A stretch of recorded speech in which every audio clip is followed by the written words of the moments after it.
Hello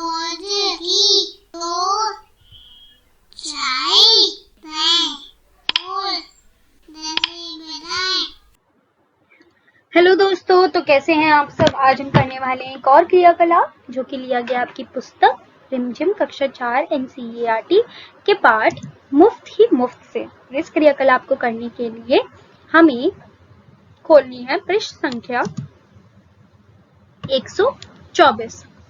तो देखते हैं कि आज हमें क्या करना है।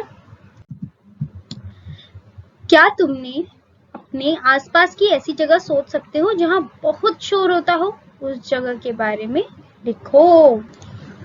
तो यह जो प्रश्न है वह है मंडी भाग से। तो मंडी भाग का क और ख प्रश्न हम कर चुके हैं।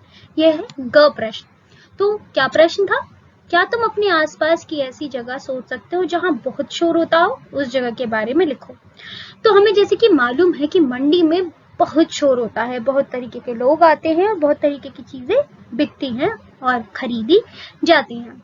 हमने यह भी बात की थी कि वहां पर किस तरीके की आवाजें आती हैं, जैसे कि 100 के 4, 100 के 4, 100 के 4 या 20 किलो, 20 किलो, 20 किलो, इस तरीके की आवाजें बहुत तेज तेज आती हैं। तो अब हमें लिखना है एक ऐसी जगह के बारे में जहां पे बहुत शोर होता है। तो मेरे घर के सामने ही एक बहुत बड़ा पार्क है और आप जानते ही हैं कि पार्क में अगर बच्चे खेलने आएंगे तो बहुत शोर होगा। तो मैंने उसी के बारे में यहाँ लिखा है। तो चलिए पढ़ते हैं उसे।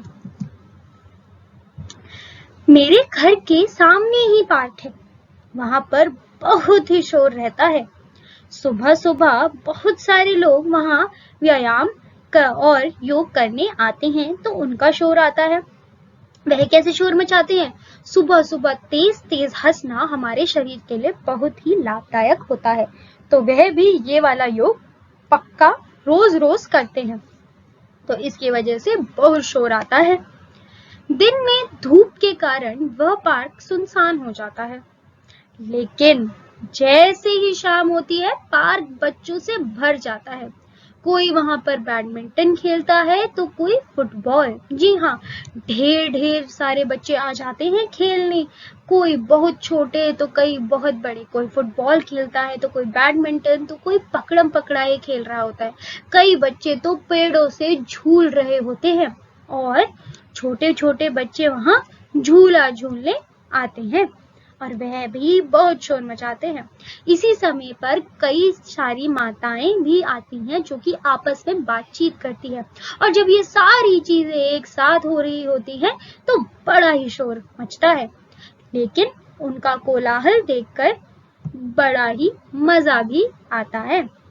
रात के समय वहां कुछ बड़े लोग वॉलीबॉल भी खेलते हैं और उन्हें देखने में भी बड़ा मजा आता है, क्योंकि जब जो भी टीम हारती है तो वह बड़े ही जोरों शोरों से चिल्लाने लगती है और जीतने वाली टीम खुशी से चिल्लाने लगती है, तो उनका भी शोर आता है। तो मेरे घर के सामने जो पार्क है वहां से बड़ा ही शोर आता है। तो मैंने तो लिख दिया उस जगह के बारे में। अब आप बताइए कि आपके आसपास ऐसी कौन सी जगह है जहां से बहुत शोर आता हो। मुझे जरूर बताइएगा कि किस जगह के बारे में आपने लिखा। हम मिलते हैं अगली बार एक नई कहानी, कविता या क्रियाकलाप लेकर।